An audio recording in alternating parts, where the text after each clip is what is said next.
I am Hayleigh Evans. I am the artistic director of the Pop Art Theatre and one of the founding members of the Pop Art Theatre, and also the artistic director of the Iyabuye Pop Art Festival. Pop Art is an independent theatre platform and production company. We were an independent theatre full-time from 2011 to 2020. We closed during the pandemic, and Iyabuye Pop Art is bringing back the theatre as a space for independent artists to play and experiment and share their gifts with an audience. What is 24 Hours? 24 Hours in the City is one of Pop Art's premier events. It's actually the event we opened with in 2011. And it's a way to bring artists together and to help them create new work. So it is a platform that happens over 24 hours where we bring 6 writers, 6 directors, and 24 actors together. We put them into teams, and within 24 hours, we are putting 6 new 10-minute theatre pieces on stage in front of a live audience. And it's one of those things that, for me, represents everything that Pop Art is about. It's about networking, it's about collaboration, it's about new work, and it's about sharing with an audience. What is the biggest difference that you've seen over the years from directors, artists, patrons, and the event? The biggest difference between when we started 24 Hours, this will be our 10th annual one. From when we started, I was watching the old EPK this morning, and I looked at it and I saw that we didn't really have too much of a clue of what we were doing. So first of all, it took a lot of organizational effort to figure out like what the building blocks of it were. But also, we were busy rehearsing on construction sites. We didn't have space. The first event, we forgot to order chairs to have somewhere for people to sit. So we've gotten a lot better at organizing it.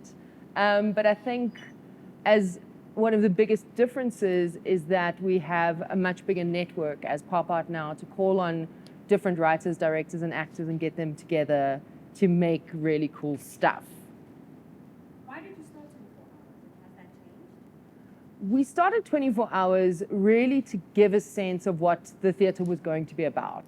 And so we kind of devised the idea around this idea of networking, collaboration, and staging new work.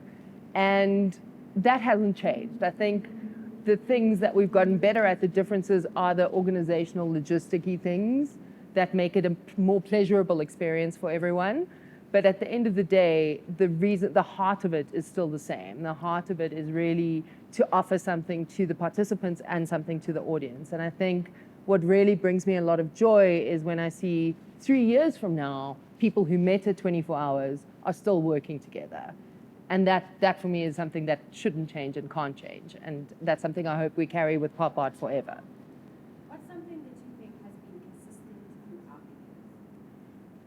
the years? There's a lot of consistency in the different events, and I think the format has kind of stayed almost exactly the same because we feel like it is really useful and does what it needs to do. But I think the biggest consistency is the kind of growth of interest in it and the collaborations that continue long after the festival. So really for the participants, it's about that moment that you can meet someone and that you're paired with someone and you don't get to choose who you work with. So the meeting of new people and collaborations that can be born out of that is consistent. What I'd like to see more consistency in is the ideas that we find on stage in 10 minutes growing into 50-minute pieces, which we have also done in the past. Who would you say 24 Hours is for? I think 24 Hours it also represents Pop Art in a really good way in that it is for the artists and it's for the audience. It's one of those things where we find process and product meeting each other really nicely and really comfortably. Often as artists, you want to stay in process and you want to be joyful in process and you like always scared of having to push to product, but these things don't live without product and sharing them with an audience. This is something where you're so focused on the process because you only have 24 hours to do it that the product is almost incidental. You know that you have to deliver and there's no time to argue about that. There's no time to delay. There's no time to ask for an extension. So as an artist, you really get to focus on process and throw yourself into process. And then as an audience, you get to see something that was made within 24 hours. You get to see something brand new. You get to see artists at work. And you also, depending on what happens over those 24 hours, you sometimes get to see a little bit of the behind the scenes process and the making. So it's for artists and audience.